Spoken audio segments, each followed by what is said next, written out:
Hello friends, అంతా ఎలా ఉన్నారు? మీ అందరికీ మన సాహిత్య విభాగంలోని మినీ రొమాంటిక్ నవల పూజకు వేళాయరా ఆడియో నవలకు స్వాగతం.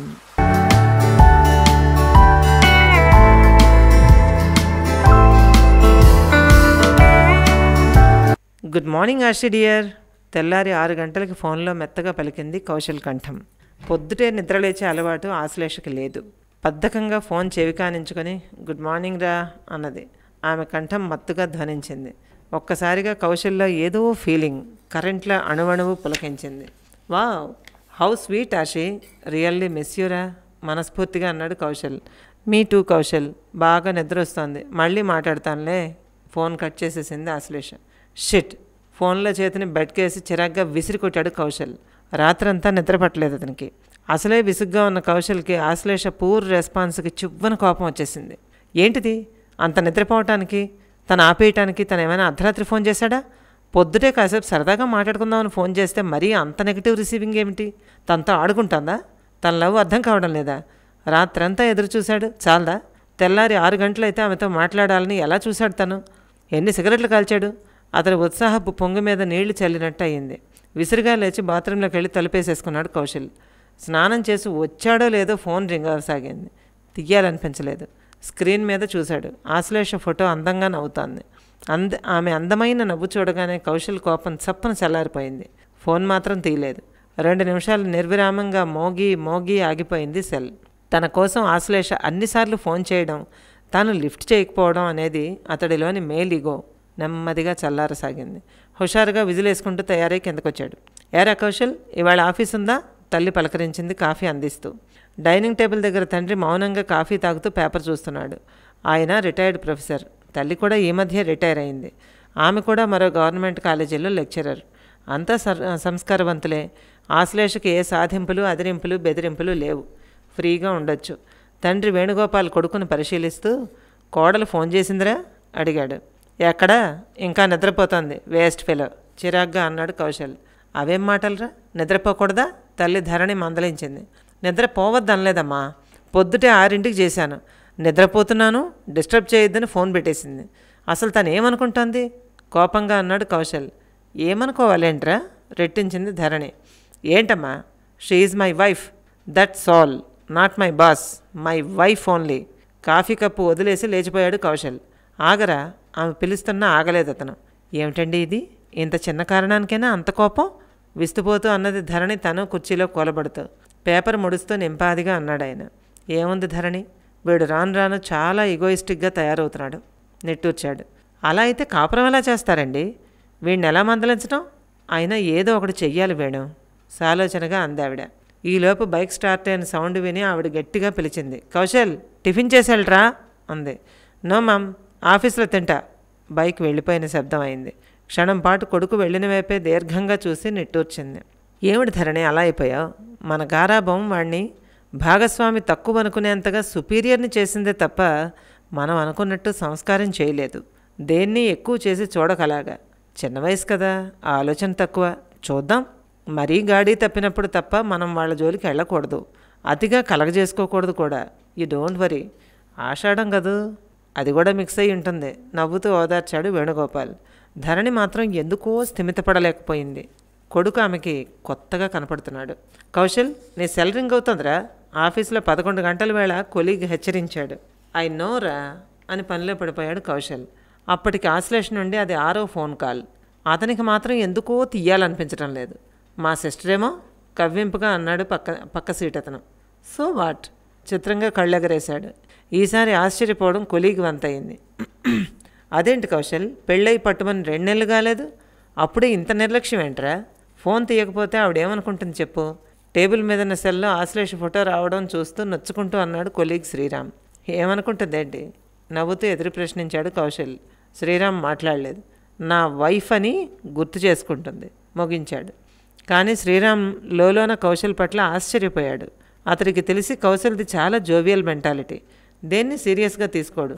పెళ్లి చూపుల్లో ఆశ్లేషం చూసిన దగ్గర నుంచి ఆమె ఫోటో తప్ప మరో లోకం లేదు. మరి ఇదేంటిలా అనుకుంటున్నాడు. అవతల ఆశ్లేషకి పిచ్చెక్కేలా ఉంది. కౌశల్కి కోపం వచ్చిందని ఆమెకు అర్థమైపోయింది. కానీ ఏం చేయాలో మాత్రం అర్థం కావడం లేదు. కౌశల్లో దాగున్న ఆ రెండో మనిషి ఇంత వేగంగా బయటపడడం బహుశా కౌశల్కి కూడా తెలియదేమో. ఆసి ఫోన్లో వినబడిన విరజ గొంతు విని నిటారుగా అయింది ఆశ్లేష. విరజ మీద రవ్వంత అసూయ కూడా కలిగింది. లక్కీ ఫెలో, హ్యాపీగా ఇద్దరూ స్పెండ్ చేస్తున్నారు. తను మార్నింగ్ నుంచి గొడవలే. ఓ యాషి, ఎక్కడున్నావే? లైన్లో ఉన్నావా? విరజ గొంతులో విసుగు ధ్వనించింది. సారీ విరి, ఏదో పరాకు. ఓకే, ఎలా ఉన్నారే? ఆసక్తిగా అడిగింది. Not bad, but very common. ఉదాసీనత విరజల. వాట్ కామన్ ఏమిటే? ఏమంటోంది మీ జాలీ ట్రిప్? ఉత్సాహంగా ఉండడానికి ట్రై చేస్తూ అంది ఆశ్లేష. వాళ్ళిద్దరూ బెస్ట్ ఫ్రెండ్స్. ఇక ఇంటికి వెళ్ళిపోమంటోంది. అదే ఉదాసీనత. ఈసారి స్టడీగా అన్నది ఆశ్లేష. వాట్ హ్యాపెండ్ విరి? మౌర్య ఎలా ఉన్నారు? నువ్వెలా ఉన్నావు? బాగున్నారుగా ఇద్దరు? బాగానే ఉన్నావు. నువ్వెలా ఉన్నావు? ఆశ్లేషలో స్ప్లిట్ సెకండ్ అదురుపాటు. ఏముంది వెరీ, అంతా కామన్. వెల్తిగా ఉంది ఆశ్లేష గొంతు. ఏమైంది రాసి? కౌశల్ ఏమైనా అన్నాడా? మెల్లిగా అడిగింది విరజ. ఆపాటి ఓదార్పుకే గాలి తగిలిన మబ్బులా వర్షించింది ఆశ్లేష అంతరంగం. ఉదయం నుంచి జరుగుతున్న సైలెంట్ వారంతా చెప్పేసింది. వెక్కుతూ కూర్చుంది. బెత్తరపోయింది విరజ. ఆశ్లేష చెప్పింది విని. యథాలాపంగా గదిలోకి రాబోయిన సుష్మ కూడా అంతా విని ఆశ్చర్యపోయింది. అంత చిన్న విషయానికి కౌశల్ ఇంత పెద్ద ఇష్యూ చేసాడంటే నమ్మబుద్ధి కావడం లేదు. ఒక్క అడుగు వెనక్కేసింది సుష్మలోని సంస్కారం. అది ఆమె పర్సనల్. తన దాకా రాని చూద్దాం. మెల్లగా వెనతిరిగింది. విరజ కూడా స్నేహితురాలతో తన మనస్సు పంచుకోవాలనుకుంది. ఈలోగా బాత్రూంలో షవర్ కట్టేసిన శబ్దం వినిపించింది. అంతే. ఆషి, సారీ, మౌర్య వస్తున్నాడు, మళ్ళీ చేస్తాను. లైన్ డిస్కనెక్ట్ అయింది. కళ్ళు తుడుచుకుంటూ కౌశల్కి మరోసారి ఫోన్ చేసింది ఆమె. No response. ఆమెలోని పౌరుషం సడన్గా తలెత్తసాగింది. తనేం చేసింది? గాఢ నిద్రలో ఉంది. తర్వాత మాట్లాడతానని చెప్పింది. అంతేగా? అంత మాత్రానికి ఇంత రియాక్షన్ అవసరమా? తనకి నిద్రపోయే స్వేచ్ఛ కూడా లేదా? తన తర్వాత తను ఎన్నిసార్లు ఫోన్ చేసింది రోజంతా? ఎన్ని మెసేజ్లు పంపింది ప్రేమతో? కొత్తగా పెళ్ళైన భార్యతో ఇలాగే ప్రవర్తిస్తాడా? కామన్ సెన్స్ లేదా? అసలు తన గురించి తనేమనుకుంటున్నాడు? He is only husband, only husband, not dictator. కసిగా అనుకుంది ఆశ్లేష. తనేమైనా డిపెండెంట్ అనుకుంటున్నాడా? చూస్తాను అనుకుంది. ఫోన్ చిరాగ్గా బెడ్ మీద పడేసి కిందకొచ్చింది. అందరితో నార్మల్గా భోజనం చేసింది. టీవీ చూసింది. సుష్మతో కబుర్లు చెప్పింది. సుష్మ మాత్రం జాగ్రత్తగా ఆడపడుచుని అబ్జర్వ్ చేస్తోంది. ఆశ్లేషలోని ఉదయం ఉన్న డల్నెస్ ఇప్పుడు లేదు. ఏం జరిగి ఉంటుంది? కౌశల్తో గొడవ సెట్ అయిపోయిందా? లేక బిగుసుకుందా? ఆశ్లేష పట్టుదలగా ఉందా? చూద్దాం అనుకుంది. ఆశ్లేష భోజనం చేసినాక ఏదో వీక్లీ చూస్తూ కూర్చుంది. సుష్మ ఒక్క పలుకుల డబ్బా పట్టుకొని ఆశ్లేష ఎదురుగా కూర్చుంది. ఆసి పిలిచింది.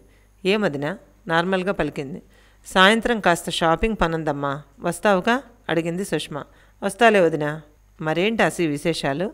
కౌశల్ ఫోన్ చేస్తున్నాడా? అక్కడంతా బాగున్నారా? నెమ్మదిగా అడిగింది సుష్మ.